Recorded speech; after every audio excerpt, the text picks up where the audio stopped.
Wyoming Territory. Spring of 1883, the morning sky was pale and cold when Nadine Fairleigh stepped off the stagecoach in the dusty town of Red Butte.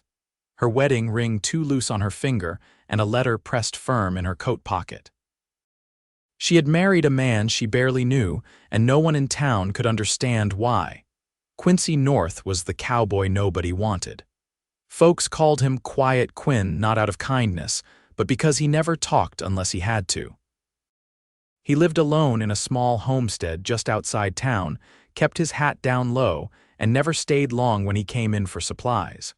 No one had seen him smile in years. Some said he had a temper.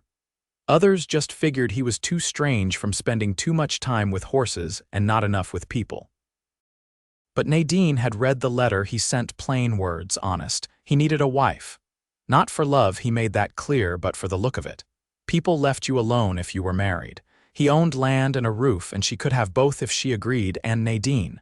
Nadine needed an escape. She had been left twice before, once by a man who promised forever and vanished, and once by her own sister, who took the last of their money and ran east, leaving Nadine with 2 little boys and no one to help. Tobias was 6. Theodore just barely 3. She was 24 and done waiting on dreams, so she married him. The wedding was quiet. No church, no guests. Just the justice of the peace, Nadine in a blue calico dress and Quincy in a clean shirt that had clearly never been worn before. He said his vows like he was reciting fence posts. But he looked her in the eye. He did not flinch when Tobias tugged his coat or when Theo started crying. He helped her into the wagon after, lifting the boys one at a time. "I will not hurt you," Quincy said once they were out of town, his voice low as the horses pulled them along the rutted trail. "I know," Nadine said, though she did not. Not really. His homestead sat in a hollow near the creek, framed by cottonwoods and backed by hills. The house was small but solid, with a lean-to barn and a chicken run. A smokehouse stood off to the side, and a black dog barked once, then went quiet when Quincy stepped down. Inside, it smelled like cedar and saddle oil. There was no woman's touch to it. Rough wool blankets on the bed, plain tin plates stacked on a shelf, a rifle above the hearth. "You can have the room," Quincy said. "I will sleep in the loft," and that was that. The days passed slow. Nadine cooked, cleaned, kept the boys close. Tobias followed Quincy like a shadow, always asking questions. Quincy never answered much, but he let the boy ride on his mare while he checked the fence line. Theo took more time, but by the end of the week, he was toddling behind Quincy's boots, arms up like he wanted to be carried. Quincy never picked him up, but he did not walk away either. Nadine watched him from the window sometimes, the way he moved, careful, like he was used to being alone too long. He never raised his voice, never slammed a door, but he also never sat close, never asked her anything beyond what needed doing. One night after the boys were asleep, she found him outside working by lantern light. Something long and narrow lay across 2 sawhorses. "What are you building?" she asked, arms crossed for warmth. He looked up, startled. "Nothing. Looks like a cradle." "It is not. It has rockers." He hesitated. "It is for the dog." Nadine raised a brow. "The dog sleeps under the porch." Quincy wiped his hands on a rag. "I do not like waste." She stepped closer, brushing her fingers along the sanded wood. It was smooth, shaped with care. "You are not a liar, Quincy North, but you are a bad one." He did not answer. Weeks passed. Spring warmed into early summer. The boys grew brown from sun and dirt. Nadine planted beans and corn in a patch behind the house. Quincy added a fence around it without being asked. Then one afternoon, Tobias came running from the creek screaming Theo's name. "He fell," Tobias cried. "He fell in." Nadine's heart stopped. She ran. Quincy was already ahead, moving like thunder, fast and hard and deadly serious. The creek was swollen from snowmelt, fast-moving. Quincy did not stop. He dove in, boots and all, and dragged Theo from the water seconds later. The boy coughed, screamed, and clung to him. Back at the house, Nadine wrapped Theo in blankets, holding him tight. Quincy stood near the door, soaked and shaking. "You saved him," she said, voice raw. He nodded once. "He is yours." He is ours, she corrected softly. He looked at her then, really looked. I do not know how to be this. You are already doing it. That night she found the cradle again. It was finished, painted soft white lined with a quilt. Quincy stood behind her. I started it the day you said yes. I never told you I was expecting, she whispered. You did not have to, her eyes burned. I lost it before I arrived. I know, she turned, tears slipping free now. Why did you still build it? He looked down, his voice quiet. Because someday you might want to try again. She stepped into his arms, and this time he held her. The next morning she found him outside with the boys, showing Tobias how to sand wood smooth, Theo clapping his hands nearby. And Nadine knew. She had married the cowboy nobody wanted, but he had been building a cradle. By late June, the wind off the Sweetwater River carried the scent of wild sage and sun-warmed stone.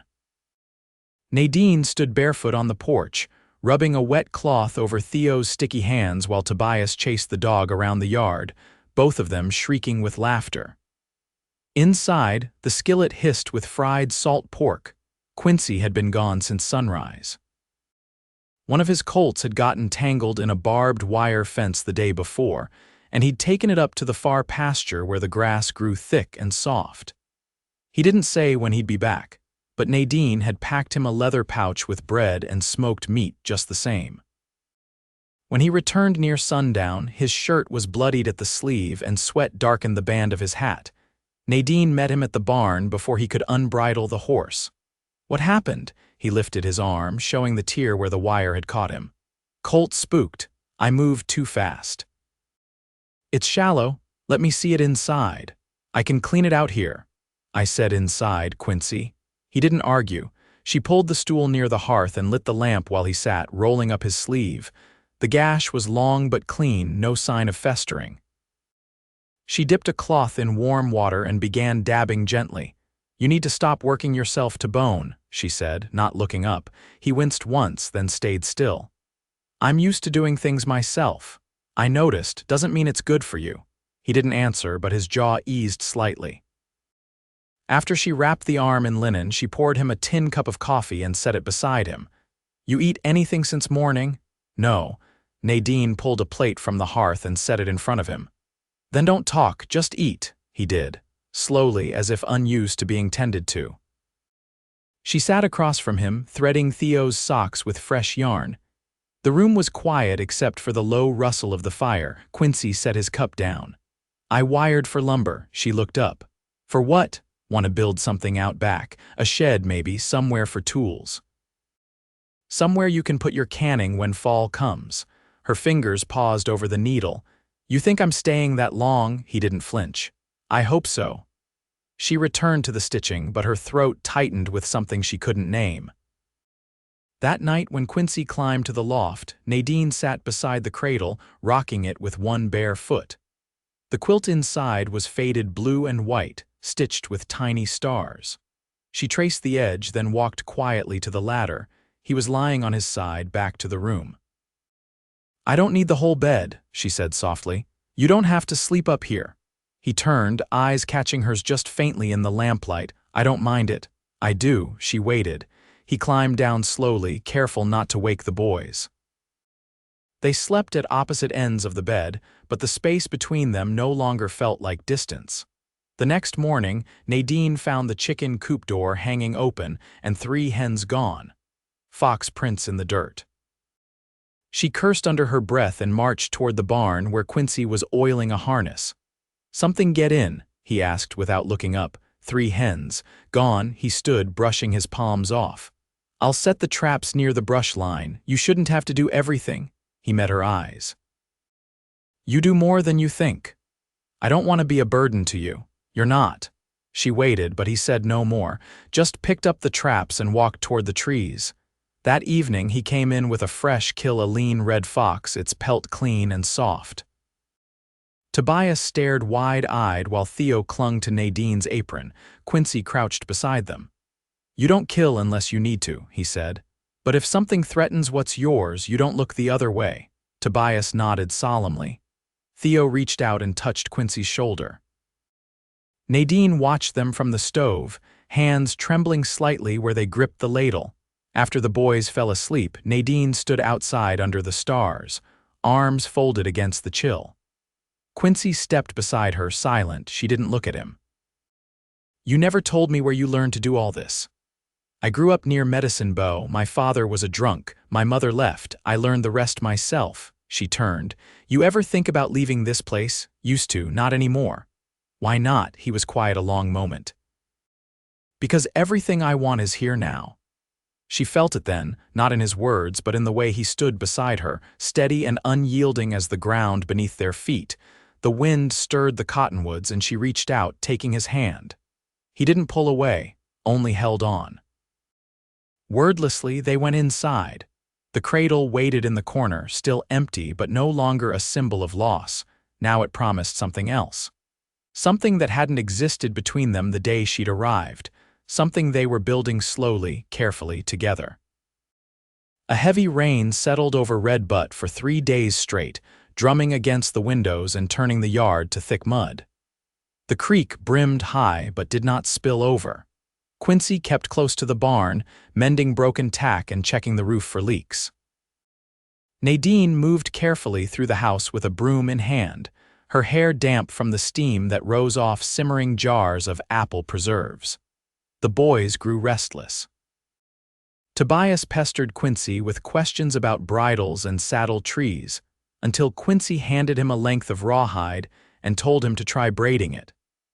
Theo took to dragging a wooden spoon across the floor for hours, making up songs that only he seemed to understand. Late on the second night, the lantern sputtered out while Nadine was darning socks near the fire. She reached for another match, but Quincy was already beside her, lifting the glass chimney and relighting the wick without a word. "You're quiet tonight," she said, watching as he adjusted the flame. He didn't look up. "Been thinking." "About," he sat beside her, stretching his legs out slow. "Fences hold a man in, but they also keep what matters safe."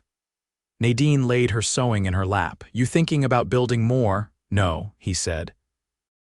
"Thinking how I've lived behind them too long." She tilted her head. "You mean the land or the way you are?" He met her eyes. "Both." Her throat went dry at the honesty in his voice. He didn't try to explain it away, didn't soften the truth. "I never asked you to change," she said. "You didn't have to," he answered. "But I want to." She reached over and tucked her fingers beneath his. "You don't have to be someone different, Quincy. You just have to let me in." The warmth from his palm felt steady. "I'm trying, Nadine." The next morning, the sun broke through the clouds in slanted gold and the ground steamed as it dried. Quincy hitched the wagon and handed Nadine the reins. "You're coming with me?" she asked, surprised. He nodded.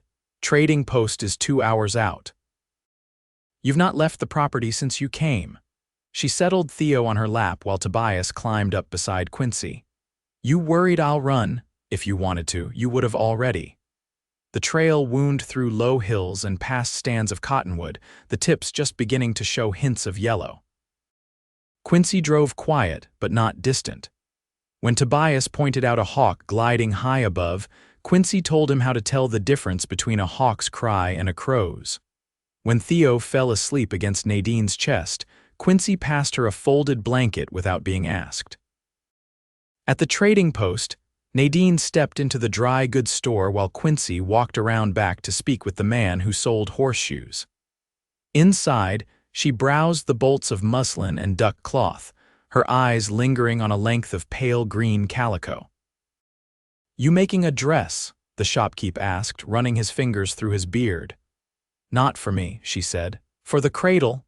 She hadn't meant to say it aloud, but once it was out, she didn't take it back. When Quincy returned, he noticed the bundle in her arms.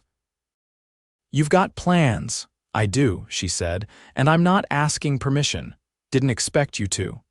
They shared a look that didn't need explaining. On the drive home, the wind picked up. Quincy handed her his coat without a word. His shoulder brushed hers when they shifted on the bench, and he didn't move away. That night, after the boys were asleep, Nadine laid out the fabric and began cutting it by lantern light. Quincy watched from the doorway, arms folded. "You want help?" he asked. She looked up, surprised. "You ever held a needle?" "No." She pushed a piece of muslin toward him. Then you'll learn. He sat beside her, hands large and clumsy over the cloth. She showed him how to thread the needle, how to pinch the seam with his thumb to keep it even. His stitches were crooked, but he didn't complain. "You're not afraid to look foolish," she said. "I've looked foolish plenty," he answered. "Just never had someone watching before," she smiled but didn't tease him. "You can't build a cradle and not be part of what goes in it." He slowed his stitching. "You still want to try?" She met his eyes across the flickering light. "I do." A long silence settled between them, not uncomfortable, just full. Quincy set the needle down and reached for her hand. "Then we will." That night she didn't sleep on one side of the bed, and neither did he. The cradle stood in the corner, still empty, but now dressed in a quilt of green and white. The stitches were uneven, the hem not quite straight, but it was theirs. And for the first time since stepping off the stagecoach, Nadine felt like she'd come home. The first frost settled silver along the fence rails before the sun had fully risen. Nadine stood at the window, her breath fogging the glass as she watched Quincy walk the pasture line, lantern swinging in his hand. The boys were still asleep, bundled in quilts stitched from old shirts and feed sacks. She let them be, knowing days would shorten soon and sleep would be harder to come by once the stove needed constant tending.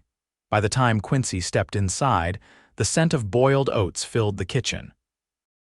He hung his coat near the door and brushed his palm across his jaw, leaving a smear of frost behind. "Something's been digging near the north gate," he said, voice gravelly from the cold. "Might be coyotes." Nadine poured coffee into a tin cup and slid it across the table. "You want me to walk that way with you later?" He took a slow sip before nodding. "You know the land better than I thought you would." I paid attention. She sat across from him, fingers curled around her own cup. "You ever thought about putting in a root cellar, grounds hard near the house? Not near the slope behind the smokehouse." He leaned back slightly. "You been thinking about winter?" "I've lived through a few. I know what it takes." He didn't argue, just looked at her a moment longer than usual. Then he reached into his coat pocket and pulled out a folded scrap of paper, yellowed and creased. "I found this in the barn, tucked under a loose board." She took it, unfolded it. A receipt, dated nearly 8 years back, an order for fencing nails, a hand-scrawled note at the bottom. "Paid in full, C. North." "Was this your father?" she asked. "No, that's me. But you weren't living here then." "I was passing through." "Bought the land 2 years later." She traced the edge of the paper. "You were already fixing it up." "I didn't know what I needed yet, just knew I wanted something that couldn't be taken from me." She folded the receipt and handed it back. "You ever wonder what would have happened if I hadn't answered your letter?" He didn't hesitate.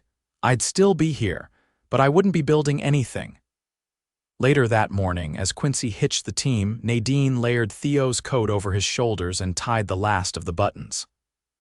Tobias was already outside, watching the harnessing with a narrowed gaze, trying to memorize each movement.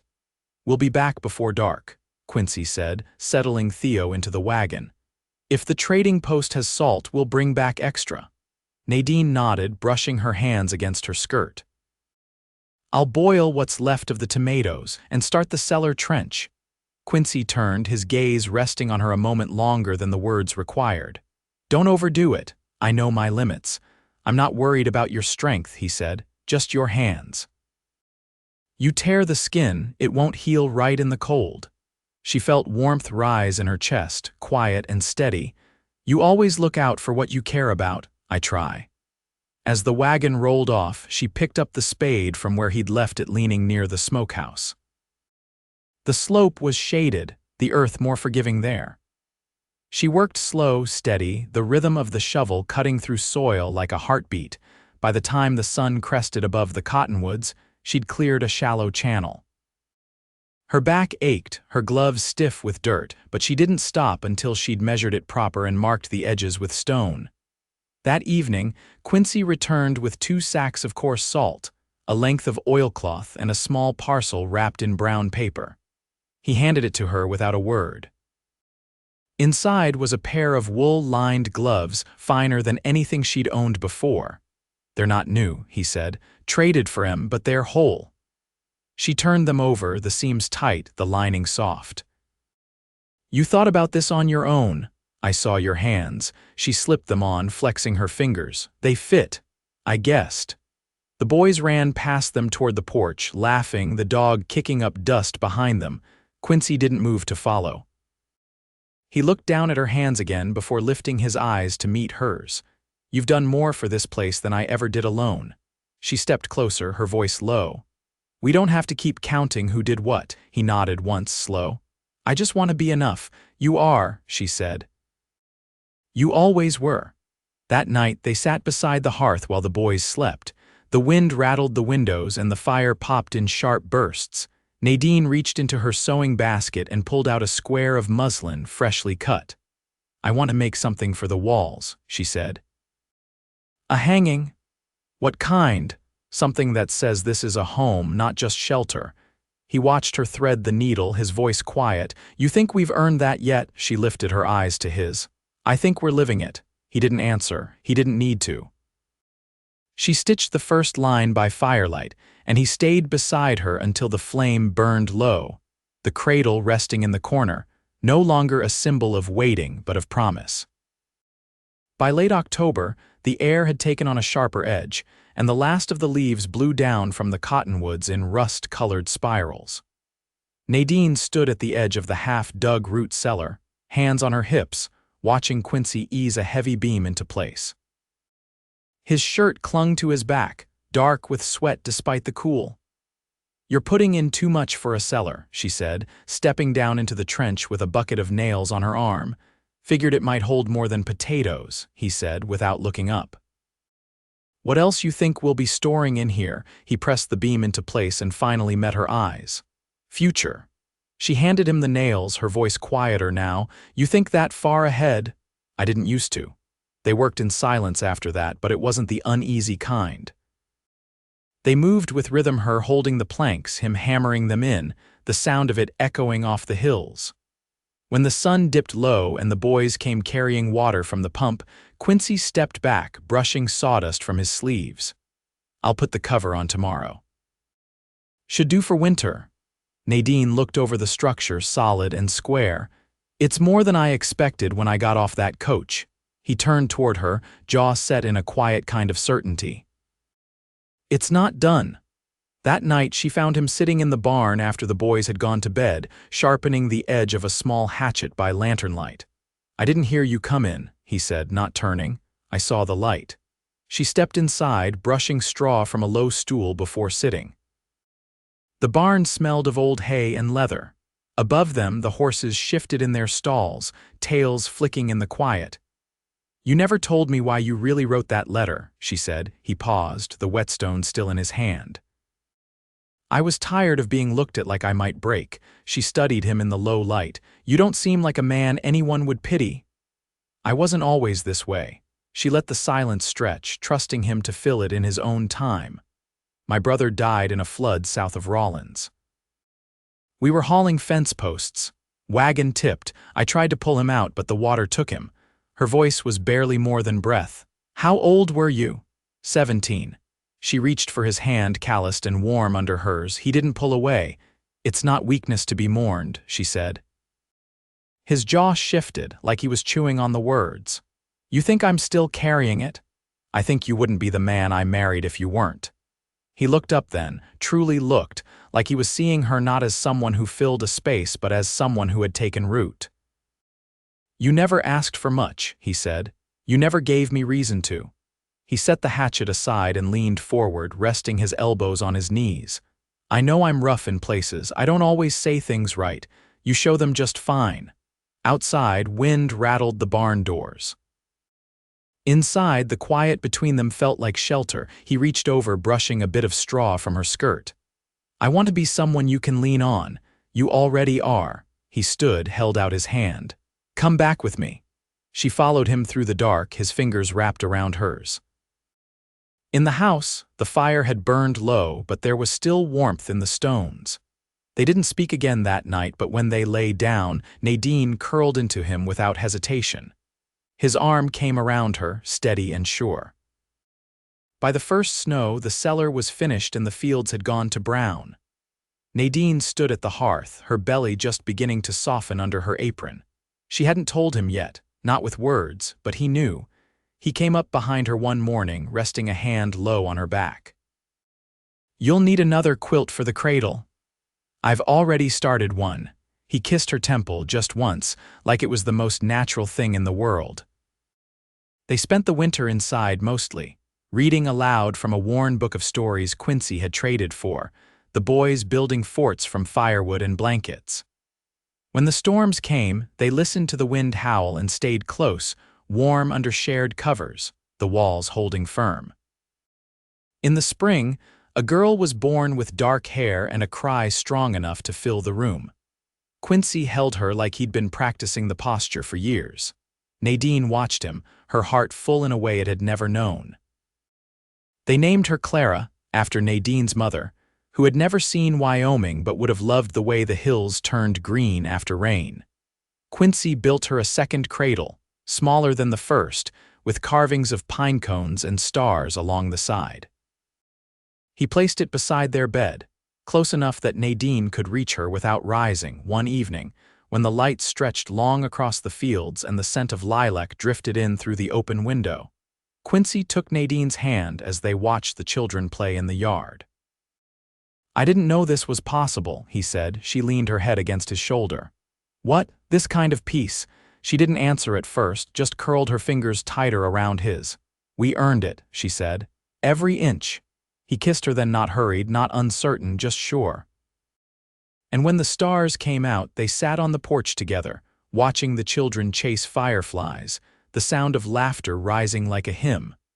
The cradle rocked gently in the corner, and the house behind them stood quiet, full of warmth. In the years that followed, they planted more. Another field. More trees. Nadine taught school in the front room until the town built its own. Quincy took on 2 ranch hands and let Tobias shadow them when the boy was old enough to saddle his own horse. Theo learned to carve, and Clara grew into a girl with her mother's eyes and her father's strength. They never left the land, never needed to, because what they built together wasn't just a home, it was a life quiet, steady, and true. The kind made not from grand gestures but from shared mornings, mended fences, and hands held firm through every season. And not once, not ever again, did either of them have to stand alone.